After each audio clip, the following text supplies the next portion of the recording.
I can see that the number of participants is going up, so we'll just wait until the number of participants stabilizes a bit, and then we'll begin. Maybe it's stable now. Oh, no, still going up. Anyway, I think we'll start. Hello, everybody. Welcome to this third webinar in the Southampton Institute for Arts and Humanities series Reset 21. My name is Joanna Safar. I'm a professor of archaeology at the University of Southampton, and I'm one of the co-directors of the Institute. And the Institute exists to develop and advocate for arts and humanities based led research for social benefit. So we do a lot of engaging outside of the academy, thinking of the ways that arts and humanities research can really contribute to society. Before I hand over to our excellent chair, Shelley Cobb, I'd just like to say the usual few words about housekeeping. Your microphone and camera will be automatically switched off during the webinar, and the chat function has been switched off, but please do enter your questions into the Q&A, and Shelley and the panelists will be able to pick them up as we go along. And in our experience, we've had lots of brilliant questions coming through that mechanism. So please do comment, create your questions in that venue. The webinar is being recorded and it will be available to view on the Institute website and YouTube channel shortly after we have had the event today. So on behalf of the Southampton Institute of Arts and Humanities, I'd like to hand over to Dr. Shelley Cobb. Shelley is also very heavily involved in the Institute, and she has, she's involved very heavily in thinking about film and EDI issues within the film industry. She's recently been the PI of a project called Calling the Shots, Women in Contemporary Film Culture in the UK. And Shelley, I'm going to hand over to you as our chair today. Thank you so much, Jo. And thank you to everyone for being here today. It's a real pleasure to have you at this Equality, Diversity and Inclusion in Creative, Cultural and Heritage Sectors webinar hosted by SIA.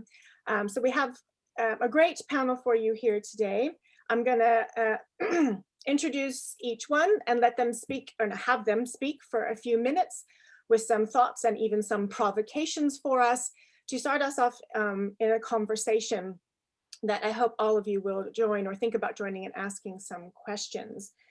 So we're here today to have some reflections on equality, diversity, and inclusion in these sectors, and think about how they tell us about wider societal phenomenon and what questions do we still need to ask, as there's still a lot of things for us to discuss, of course, and how through different media and different sites we can use evidence, data, and other stories to encourage informed, thoughtful, and productive public debate.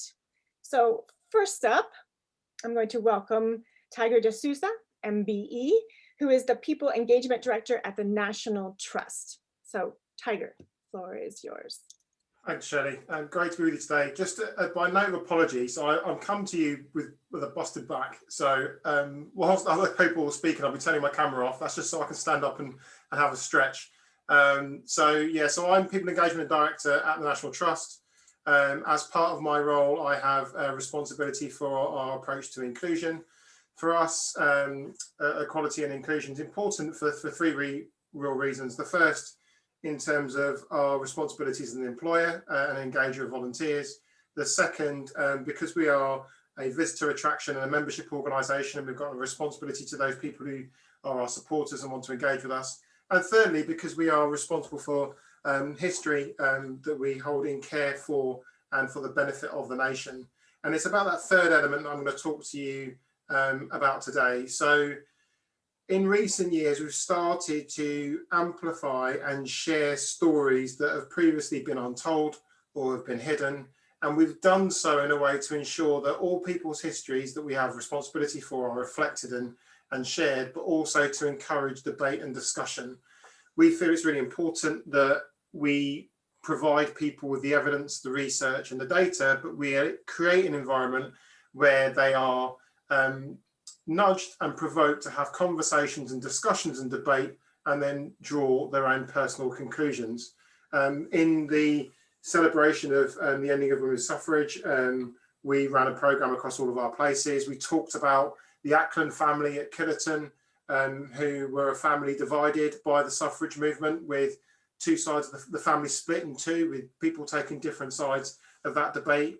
We ran a programme around We Are Bess, celebrating the life of Bess from Hardick, who was the second most powerful woman in England after Elizabeth I.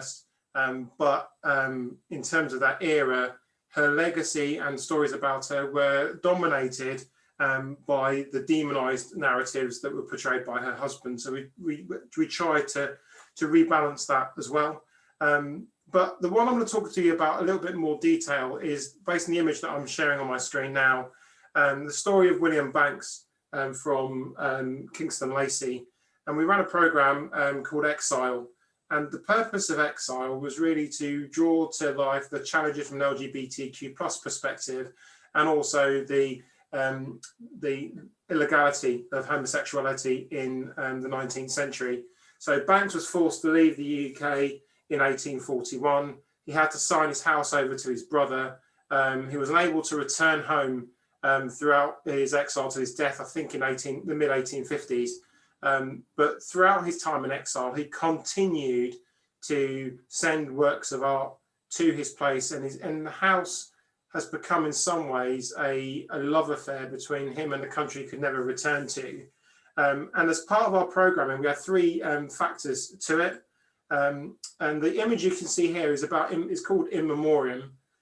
And that was about the 51 people who lost their lives through being hung as a result of being homosexual during Banks's lifetime. And this was in the entrance hall, so people would come in, the ropes were there was an explanation around each of the 51 ropes. We had a second element, which was around displaced. And this is the important thing, I think, about the conversation we're having today, because not only did we present the story of Banks, but we also linked it to modern times. So we talked about how there are ongoing challenges around persecution for homosexuality, and there were contemporary experiences of people who have been displaced or forced to flee their homes in the same way that Banks had to do nearly 200 years ago. So I think there's a definite opportunity for us in doing good, high quality research, presenting immersive experiences to people to be able to both appreciate historical events and their significance on the lives of the people that were around at that time, but also how some of the issues and challenges, particularly from an EDI perspective, still permeate society today and still impact on society today.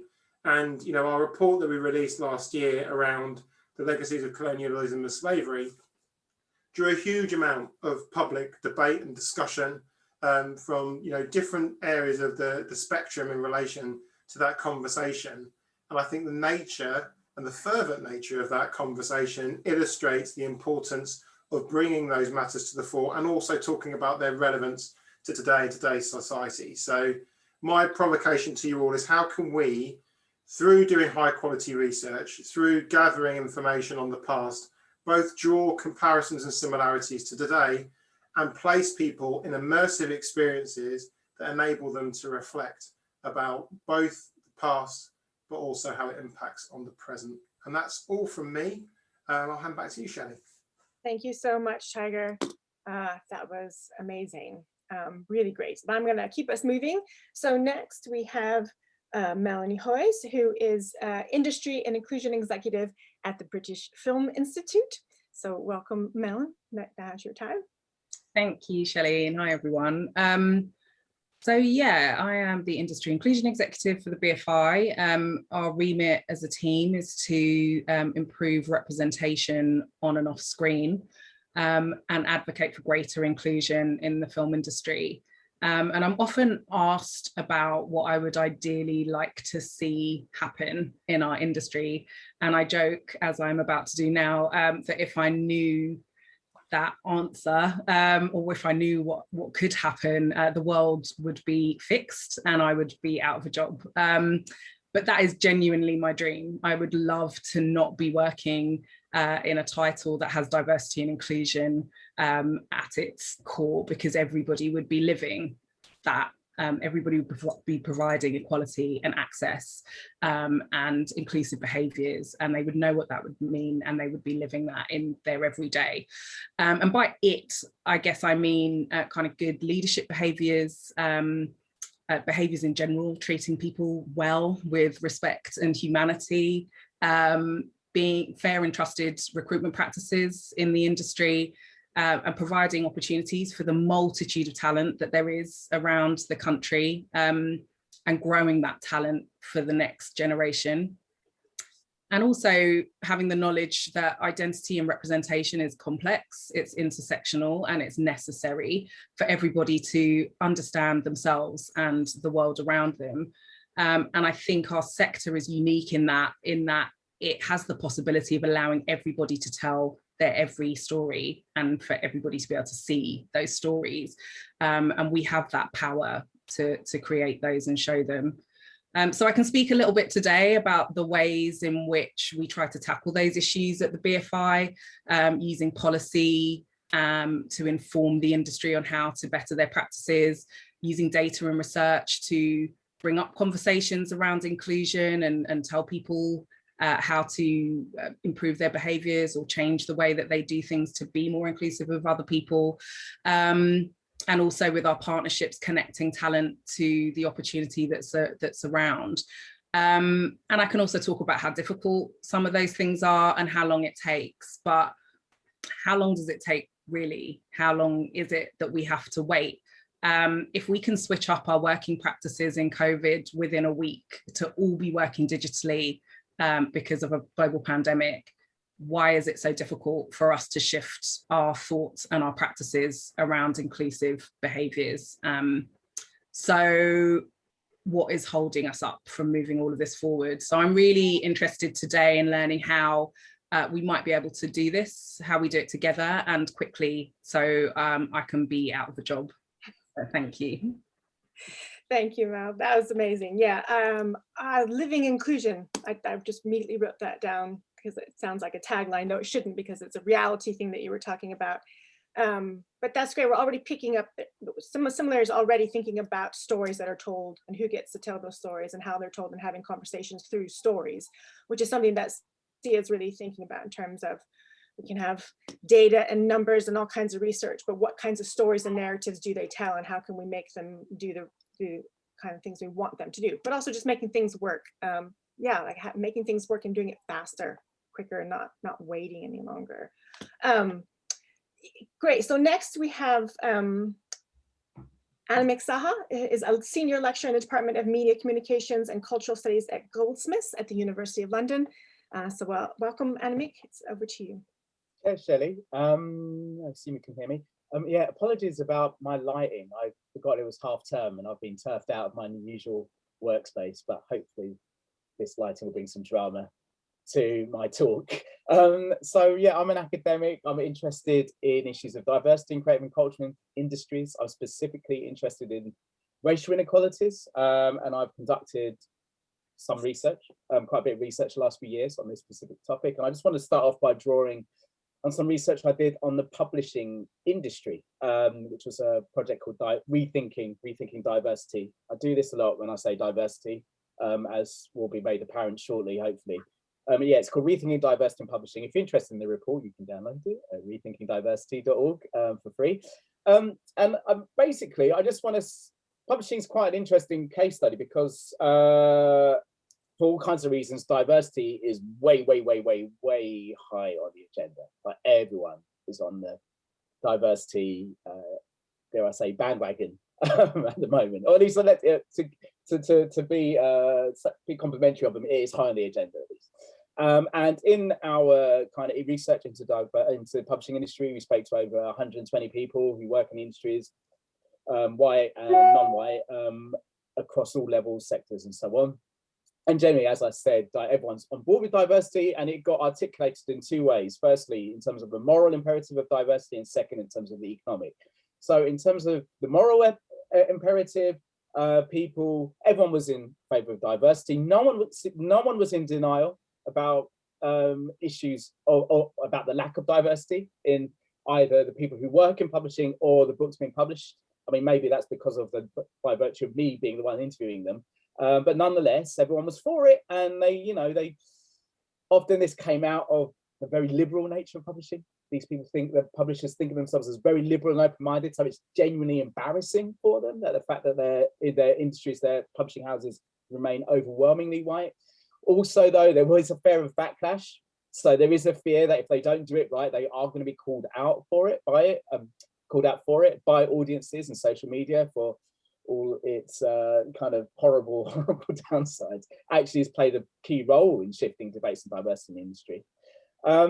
But also there was a very strong economic case made for diversity, that publishing more diversely will help publishers reach more diverse audiences, and that will have commercial benefits.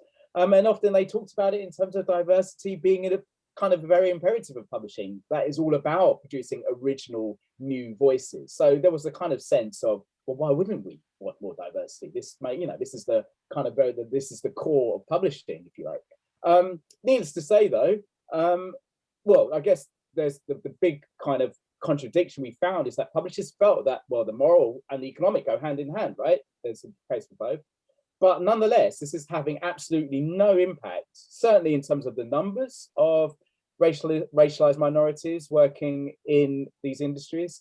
It's hard to tell whether it's having an impact in the kind of books being published by writers of color. Research shows that actually it's kind of despite all these attempts, that actually it's staying very stationary. And I guess the point is, and this is the second part of my intervention, is that I think there's a problem with the notion of diversity itself. And it's not so much that the initiatives in place are not working, but I want to suggest to you, or they're not properly invested in, or it's just lip service. But actually, I want to see diversity as the way it is conceptualized. And sorry, this is me with my academic hat on. I think it's a problem itself. It's seen as an additional extra. It's seen as something to add onto existing creative and culture industries. It's a way of not talking about certain things, like using the word racism, or even racial inequality for that matter. And of course, we can extend this to class inequalities, ableism, gender inequalities in terms of the ability to women to move into the higher upper echelons of the industry.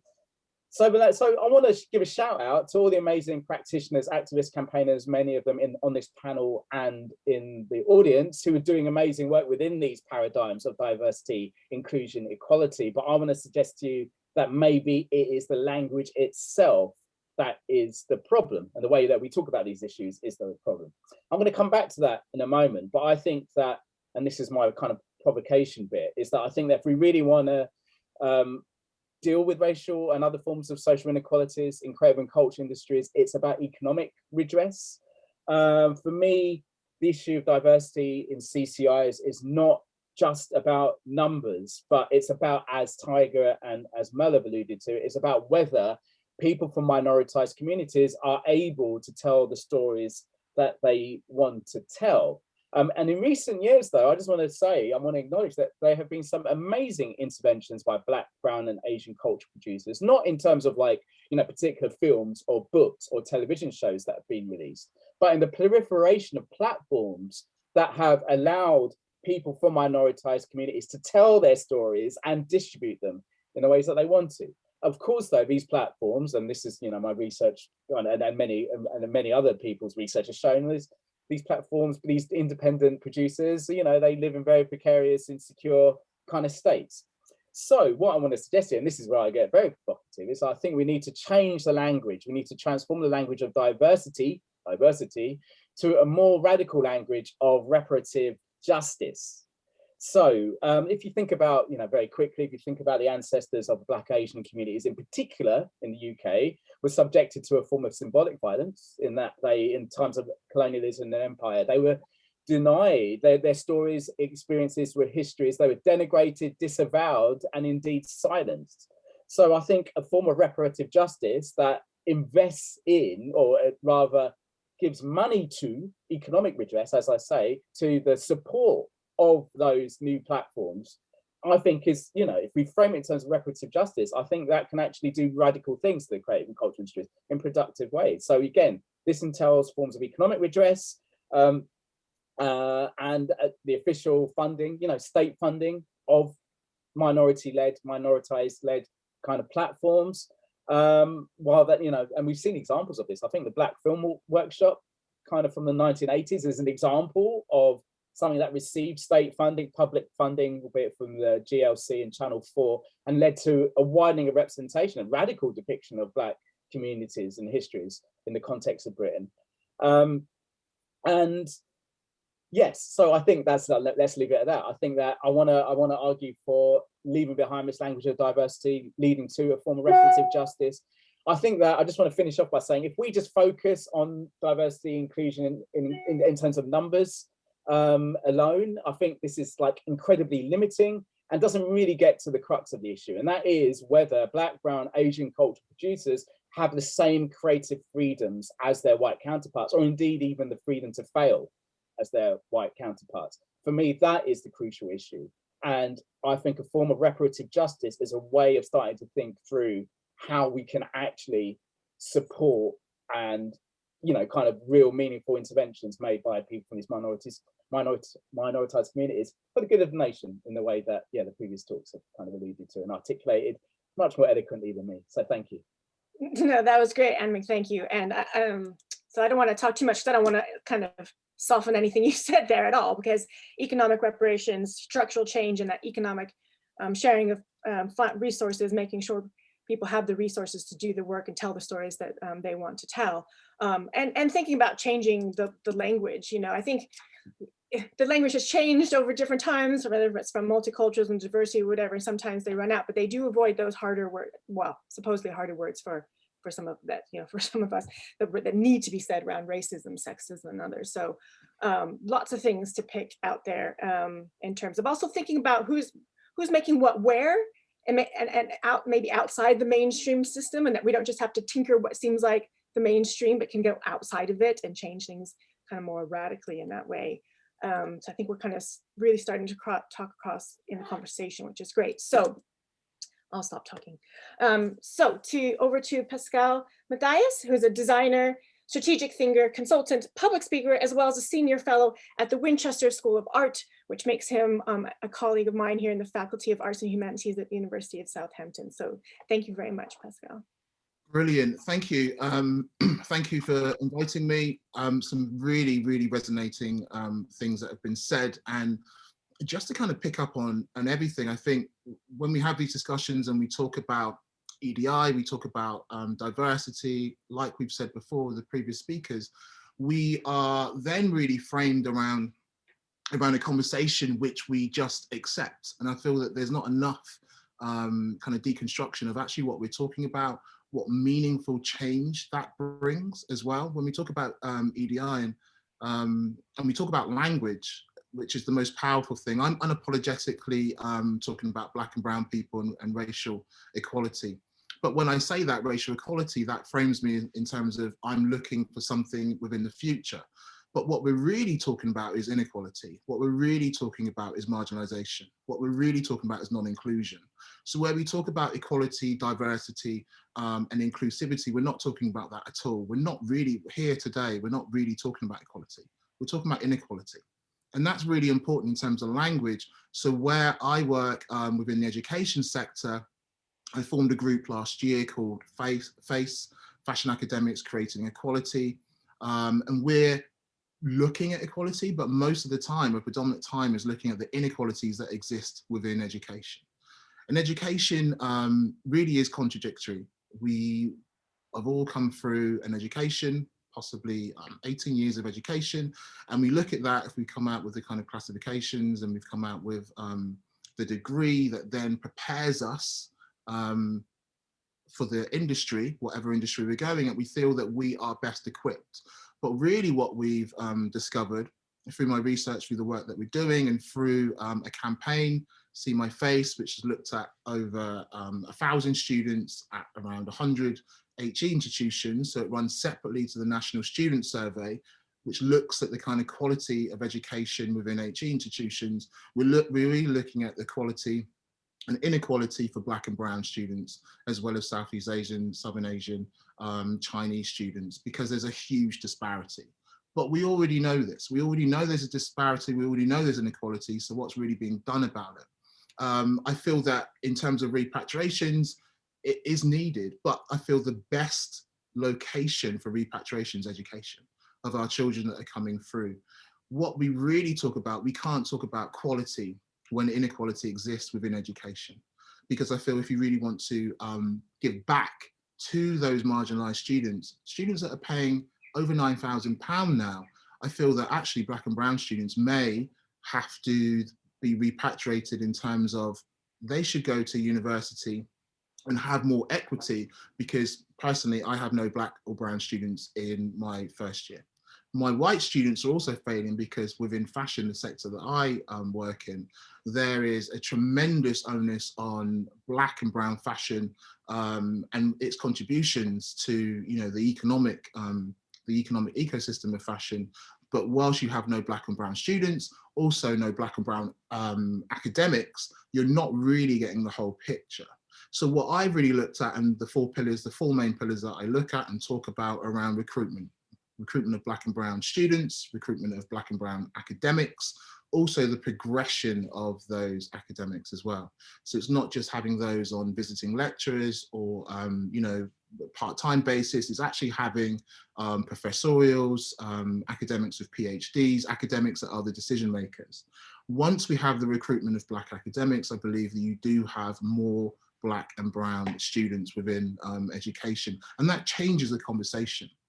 We have no problem within education, and the people on this call, of going through a whole education and not being taught by a Black or Brown person. So how can we really then have a conversation here around equality, diversity, inclusivity, where we've not been taught? We've all been failed by an education system which is conciliatory and contradictory. We have to produce a culture where education has that equity and parity for all students. Otherwise, I really, although I work in a university, feel there is no point of going whether you're Black, brown, white, or other, because what you're learning is something so narrow, so rigid, so formed that you can't get a picture. And what happens, it permeates within any industry that you find yourself working in. Once you have that culture, you can then start to talk about the curriculum. There's so much that we talk about decolonizing the curriculum, but the curriculum is taught in a very narrow way because there are no Black or Brown academics. There's no one actually changing these conversations. So what I really want to leave you with today, because there's so much we can talk about around racism, is we should treat racism, and that is the word, it's not EDI, it's racism. We should treat racism like COVID-19. We should all assume that we have it. Okay, and the aim is not to crush someone. When someone has COVID, you don't kind of put them on a stake and get rid of them. You try and heal them. You try and make sure that there's an acceptance, you social distance. We've gone through the last year where we've had a vaccination program. We've had the government talking to us every day on issues because it's affected everybody. Now, where we talk about EDI or inequality, marginalization and non-inclusion, because it only affects a small number of people in the UK, it's not really talked about in the way with the gravity that's needed. So I believe that we should look around the kind of language, we should look around the economics, we should look around education as the locations have changed. Because if we go from the age of 5 to 18 on the same pathway, learning a very colonized curriculum from a minority of Black and Brown academics, then nothing's really going to change. We're going to be here in 20 years having the same discussions on Zoom or in person around EDI. So I feel that really all our conversations should be solution orientated. Let's not talk about what's happening, let's talk about what needs to be done. And that's a starting point for every conversation I have. Employ more Black academics. That's the first thing. Progress them, change the curriculum, and then make sure there's a culture within every HE institution, and then you can talk about quality. That's all I wanted to say for now. Thank you. Thank you, Pascal.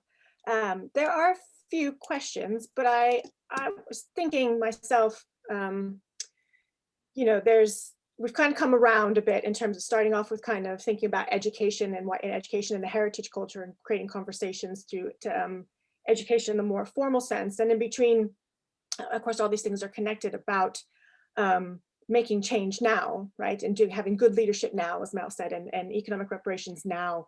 And it seems to me like both those things have to be happening at the same time, because we know there are people out there to hire now.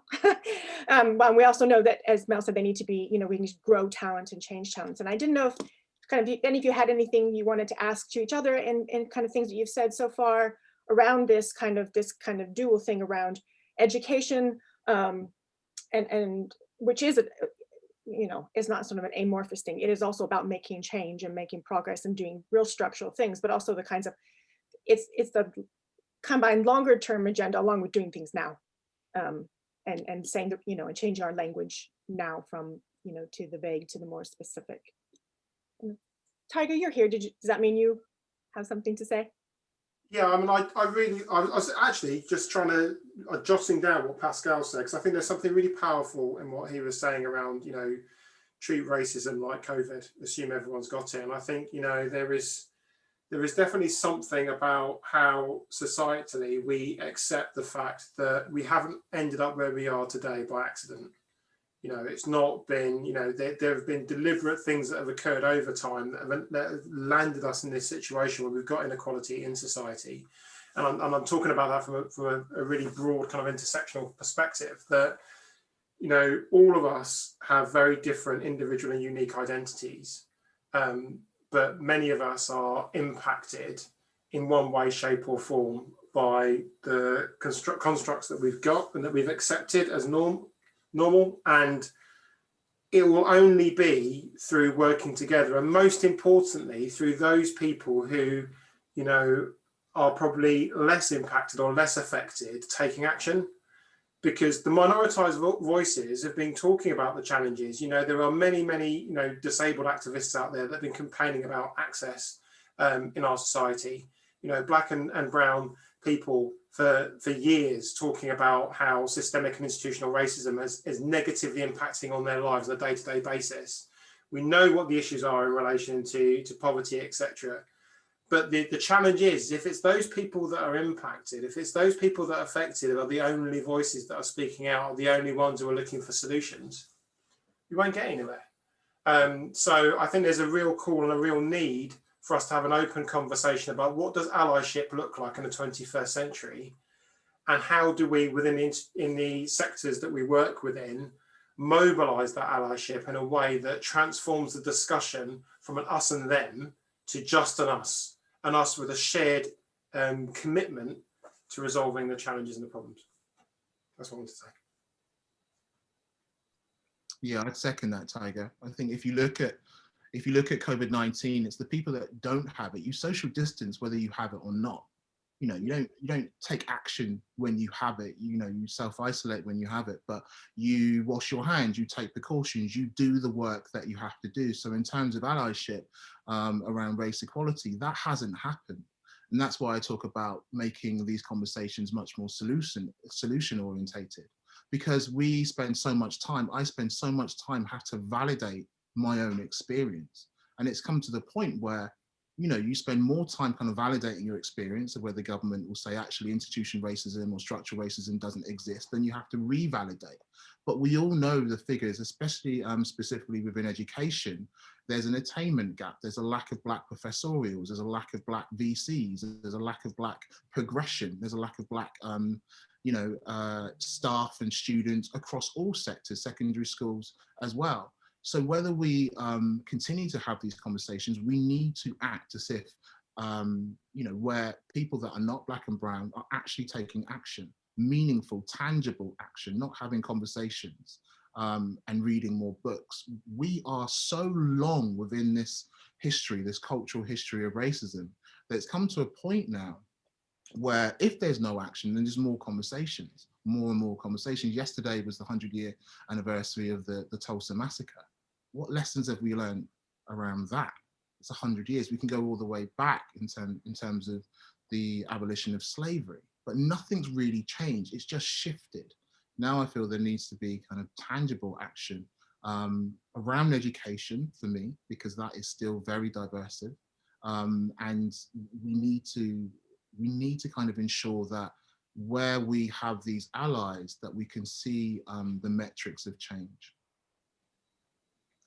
Yeah, I just wanted to add to that, because I think a lot of, you know, we have a lot of conversation, especially in the last year and after the murder of George Floyd, and a lot of kind of activity in this area around reading lists and anti-racism and being an ally.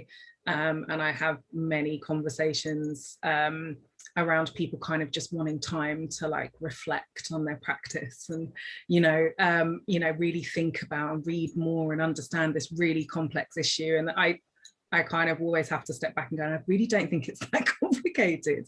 Like, I don't. I think there are things that we know need to happen that you could be doing now, that should have been happening for years. There are other things that take a little bit longer to kind of feed through the pipeline and this, that, and the other, but attacking kind of all of the stages and all of the things that we know need to change is doable. Like, we've shown that that is doable, changing up our entire lives really quickly. So I agree. I've just sort of wanted to pitch in, because I agree. I have those conversations many times a day, and there's been a lot of talk about informing and bringing people and advocacy, and I'm all about just doing at this point, because there are absolutely things that we can do like that would make a huge difference, and that really aren't that difficult to achieve and would benefit everybody is the other thing. So yeah, I hear all of you.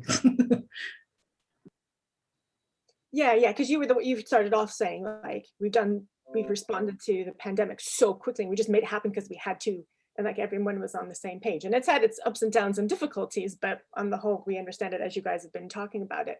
Because that is one of the questions in here about allyship. So I'm not asking you to necessarily speak any more about that, but that's clearly on people's minds, saying, are you seeing effective white allyship developing in your organizations or HEIs that includes space being made for Black and minoritized academics, staff, or researchers to come through, and paths being laid for this to become embedded and transformational? I think the problem is we aren't really seeing that much. I mean, some places maybe more than others. So if anyone wants to contradict me, but I think on the whole, the problem is that's still so much stagnant in a way, as Pascal was saying. And there are things that we just need to do now, and to not necessarily just reflect and talk about them. If I could add something there, Shelley, I just, the kind of the Black Lives Matter protests in July 2020 and all the statements that were released by, some of the key creative and cultural organizations, which I think needs to be kind of recognized. I think even a couple of years ago, these are issues, political issues, any kind of political issues, are something that these organizations kind of, generally kind of shy away from. But it has kind of, this moment, as much as it's a unique one, has kind of, put into perspective this question of like how performative, these statements were. And if I can just very, very, very quickly, I'll keep it short. I'll try and keep it short. I'm doing this new project on looking at young Black, brown, Asian people trying to make it in creative cultural industries. And I was speaking to one Black woman who worked at one of the major cultural organizations, and they released a Black Lives Matter statement, kind of, ticked all the boxes in terms of what it said, recognizing the lack of diversity and what they need to do better and so on. This person was on a fixed term contract. It was maternity leave. She was the only Black person in her team. By all accounts, she got on really well with everyone, and everyone was really happy with her work. But then come the end of her contract, she was quietly let go, and there was no talk of renewing and so on. And of course, I understand that during the pandemic and with lockdown, these cultural organizations were kind of hit economically and financially, but it just kind of for this person in particular, it just kind of drew attention again. Well, you released this statement. You released the statement saying you were going to do better in terms of the representation of Black people in particular within your organization. Yet, here I am out of a job again, and by all accounts you were helping me and so on. And again, it's just like all this talk of kind of, as much as I think there's lots to be said in terms of interventions within organizations, this language of allyship, the fact that these are having an impact, not least because we're in supposed culture war right now, in the middle of one, right? Which suggests to me that actually, at the very least, as much as I kind of despair at the way in which this discourse is unfolding, at the same time, it does suggest to me that the dominant culture's authority is under threat, and it feels under threat, and hence its operationalization. I don't know what I'm talking about. Anyway, the use of that term. But for me, the more I kind of investigate these issues, the more I speak to people, I'm just thinking we need policy now, actually. I'm not really sure about, in terms of, I'm getting invited onto all the bloody committees in my university, all of them, literally. And I'm not really sure what impact I'm going to have, apart from, departments and management being able to tick a box. We did mandatory unconscious bias training. We've had a workshop on decolonizing the curriculum, and it's just like, actually, I'm kind of, I'm exhausted, as everyone here is, and I'm just thinking, as much as this can I'm not advocating necessarily a nationalist politics in terms of we need our own media, but I just think that policy that enables and supports the independent work, I think, for one, is, for me, that's just absolutely the way to go right now, as well as ensuring that the key cultural organisations, whether it's the BBC or the Barbican or the BFI, are held to account as well. But that's, I think policy for me is where we need lobbying government. Just very quickly, everyone's on the diversity train, but the minute you talk about affirmative action, you get a very, very different response. Affirmative action is a very blunt instrument. I'm not sure how I feel about it, but the fact that gets people's backs up, me suggests that's something worth getting into. Yeah. Anime, can we just, because you're talking about, again, kind of independent spheres outside the mainstream, and someone did ask the question about the 1980s and the workshop that you mentioned. So I think that is just briefly, just that touchstone moment of the 80s and Channel 4 and different spaces that were made. Yeah.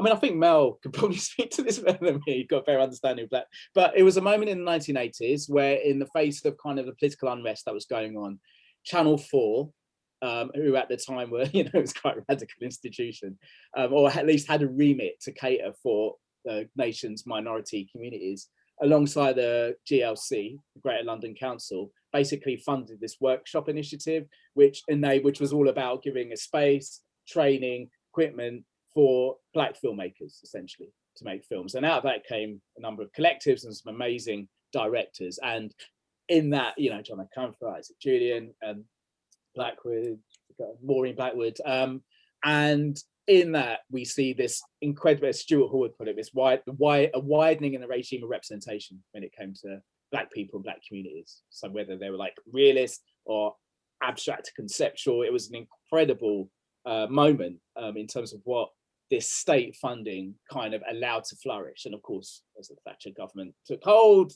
and the GLC kind of collapsed, then that all came out. But I think that gives us an indication or an insight into what kind of economic redress can do in terms of giving a space for Black creatives in particular to flourish and tell the stories in the way that they want to tell them, however they want to tell them. Yeah. And it's not a moment I want to idealize, because it was the 80s and Thatcher, but it did come out of that moment, out of the kind of strife and anxieties around the kind of issues there, the kind of oppressions of those things that kind of came out to make spaces, because we thought we need these, and they made them. And some of that happened for women, if you want to think about them as a separate group as well. And those are important moments. So it can be an example, or at least an inspiration for things we might do now, though we wouldn't be able to necessarily do them the same. So Mel, someone is asking specifically about kind of BFI film policy, but just speak to that more generally, if you would as well. Sure. Well, I was also just going to argue, not argue, but also talking about the workshops. I would argue that actually New Labour in the 90s kind of got rid of ring fence funding, because there was this idea that we were sort of in multiculturalism, and none of that stuff existed anymore, so we didn't need specific ring-fenced funding. So actually I would argue that it was kind of the 90s that got rid of some of that specific intervention, which was really popular, and kind of now we're sort of coming back to the idea of ring-fence funding again, which, because it's not fixed. So I think it's, touching on some of the things that we've talked about as well, the sort of specific interventions are really important actually, and kind of not generalizing around like diversity. And in terms of the BFI policies, I mean, I think, first of all, I think policy is one area. So when I'm talking about like all the actions that I think we need to do, we have a suite of things that we do that kind of revolve around policy. So policies are guidance, and they are there in a freelance industry where we don't have HR departments and we don't have regulation and we don't have, you know, sort of consistent policy or practice. So I think the BFI's remit in that role is to kind of advocate for that and provide that policy. But I think what's more important is what happens around that and how we enable people to kind of live that in the right way. So we have the diversity standards are our main bit of policy, and coupled with that we have stuff around the guidance and principles around bullying and harassment that were both set up around sort of 2016, 2017. And so one sort of tackles the ways in which you should think about diversity and inclusion in your practice and your recruitment practice, and the other is more about behaviours and kind of employment law, really, like how you safeguard the people that you're employing. And I think we like to think of them not as kind of initiatives, but as long-term interventions. So I think neither of them, as they stand, are kind of perfect bits of policy, but we try to use sort of reporting and data and research to see how they're going. We're in the middle of a review for the standards at the moment, for the first time actually since they were implemented, to see how they're being used, how we can improve their implementation, how we can sort of help people to, as I say, kind of live these practices rather than ticking boxes. So I think those are our sort of main bits of policy, which are kind of free for anybody to use on our website, like anyone can take them, but they're also contractual obligations for the funds that we have as well.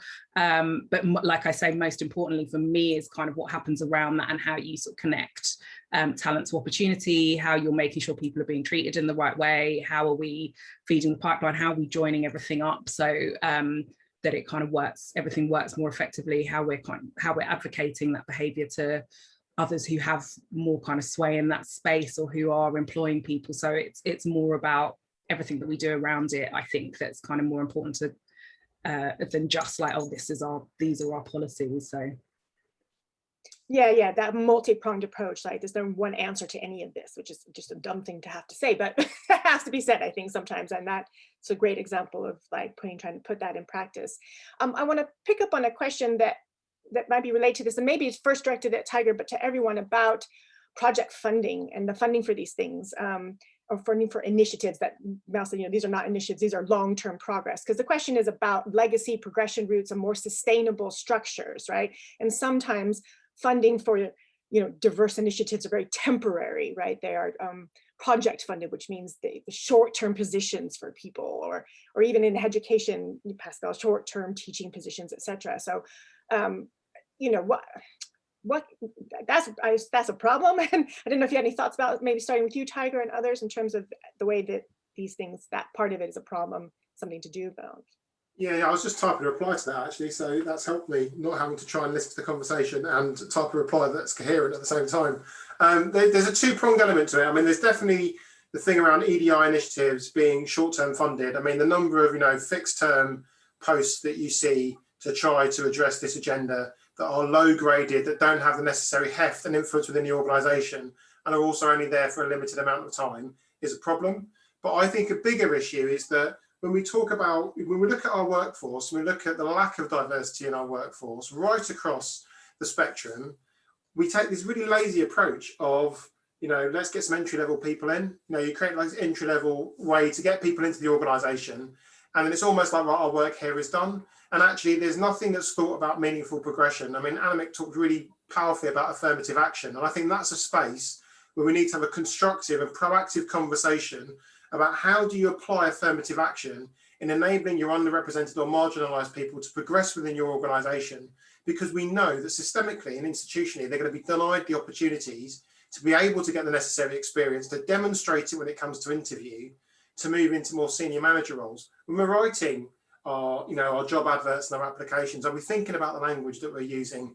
Are we thinking about our recruitment approaches and techniques that will enable us to actually create a more even, balanced, transparent, fair and equitable process.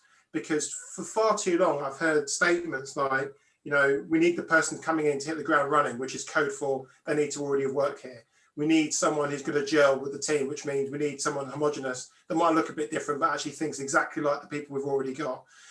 We use language in our applications, or we require a degree, or we ask for a degree when one isn't actually really needed, and actually their personal experience and their work experience could be much more powerful in the role. So I think there is definitely something that we need to do about tackling recruitment, making sure that we are bringing in more diverse people, we're giving those people who are underrepresented opportunity to progress, we are holding our feet to the flames around what does our senior management population look like. And if we are looking to invest in a program that's about this agenda, that we make sure that it isn't a short-term program for, you know, 6 months or a year or 2 years. And actually we are baking in and building in the fact that it needs senior leadership, it needs strong sponsorship, it needs resources allocated to it, and it needs to be permanent. I think it's also about sort of understanding the legality of affirmative action, because, you know, there are ways that is possible. A lot of people talk about the fact that you're not allowed quotas, which we're not in the UK according to the Equality Act, but you can, you know, with data, which we are having more of, and kind of, you know, we know that the numbers are really low. It is perfectly reasonable in areas of the film industry, for example, to kind of ring fence roles for certain groups of people, because we know that there is underrepresentation in those roles. There would be absolutely kind of no argument about that in law, I would think, if you were to do that. And so I think, you know, Tiger's right, there are ways to sort of create job descriptions and think about your language and kind of how you attract the right people and grow those people within your organization, that would have immediate effect, and again aren't very difficult to do and are sort of beneficial to the organization. I think the problem we run into in the film industry is the freelance nature of it. So these kind of, you know, it's very rare that jobs are advertised, for example. You know, people will phone up the person they worked with before and hire them. So it's kind of thinking about how you utilize that knowledge and kind of give people that knowledge to be able to do that and embed those practices. And one of the things that we talk to, there are sections in the Equality Act which would actually improve that situation for freelancers. It would allow for more affirmative action in those roles that are actually kind of turned off at the moment. So, you know, in our relationship with government, one of the things we do is kind of talk to them about that and how that would help our work. So I think there are, again, it's this kind of like full-pronged approach at like trying to deal with these things across all of those sectors to enable it to help the situation. Could I just add to that and what Mel just said, and Tiger and Antonella's put a question in as well. In education, every job that goes out now, and this is my work that I do with FACE, is if we're, for, you know, example, there's a job going out which is on my course at the moment, the job has to include that there needs to be a black or brown cultural specialism within the job. So it's not just senior academic, senior fellow in fashion design. It's a senior fellow fashion design with an expertise on black culture and, you know, black and brown culture, for example. What that gives you is it's in line with the Race Equality Act, and it could be a white person that comes there. You know, this is not a very binary conversation around black or white. It's around quality and making sure that that quality exists. So I don't have a problem being taught or teachers actually doing the work and understanding black or brown culture within the education system. What happens is they're enabled by policies and procedures that do not have any metrics or any requirements on them having to actually include a diverse curriculum or culture. So every job now that comes through, and UAL are doing that, and the work that I'm doing with FACES, and we work with a lot of universities that say, actually, what can we do? And that goes back to the question, what can we have immediacy? The language and the barriers of where jobs go out, what the language is, they're very inhibitive and prohibitive, and in terms of they go to people, there's a lot of cronyism and nepotism. So what we say is actually on top of your skills, which are kind of desirable, and we all know that the skills that people have, you need to have a degree or you need to have this or experience, but what it does is shift the kind of job application in a certain direction, and it kind of marginalizes black and brown people. what we're saying is actually, if you want this job, if you want to work in education, if you want to work in the creative industries, you have to understand Black and brown culture. You know, you can't just marginalize and say, I don't need to know that. And that's what happens a lot within education, because they've not been forced to, around understanding curriculum. How can you learn about fashion without understanding Black and brown curriculum? So that is there within the job specs. So people are forced to have to do the work. Also on the interview panel, which I'm on, and it goes back to another question, how are we looking after our self-care? It's traumatic the last year in terms of the work that we have to do. But we're making sure that the interview panel is much more diverse, if I want to use that word, diverse as well. Making sure that that's diverse. Also, the application means that you'll get the right people in the right jobs, hopefully. And they may not be Black. So it's just not this kind of polemic of we want to employ more Black people, which is kind of what I started off with. That would be great. But it's also having people that are just more aware, much more accountable of the jobs that they need to do within the workforce. And it's really just about removing barriers. So I think a lot of what we talk about is, you know, looking at what we do already and what the barriers are to getting people on board. So I saw a really interesting job advert where they gave you all the job spec, and then you know, at some point they kind of said, but if you are really enthusiastic and interested about doing this work, but you don't have exactly this criteria, please get in touch anyway, because I think you've got to get to the point where you are growing talent and enthusiasm and kind of, you know, like a passion for the role, and seeing that as something rather than sort of ticking boxes about having 5 GCSEs that are A stars or whatever, you know, like I think it's about who's going to really want to do the work and pick that up quickly. What other skills do they have that you can grow and nurture and that are going to be useful for this work? You know, the math stuff you can teach them or whatever it is. So I think like really simple ways of just removing barriers that people haven't seen because the job description's gone out like that for 20 years, you know, and really looking at how that might preclude somebody from trying to be a part of your circle or your workplace is a really simple place to start. Yeah, I mean, I don't want to speak much, but I feel like a lot about admissions, universities in different ways. We need to understand skills and qualifications and talent, which in and of itself is a problematic word for me also, not in the same way, but like diversity, where I'm not sure it means what we think it means. But yeah, finding, you know, making that space for, well, yeah, getting rid of those kinds of qualifications that are so standardized and so focused on a certain type of person. They just inevitably privilege a certain type of person. So we're down to the last minute and Joe has popped back in. I'm sorry if we didn't get to answer your question in the chat.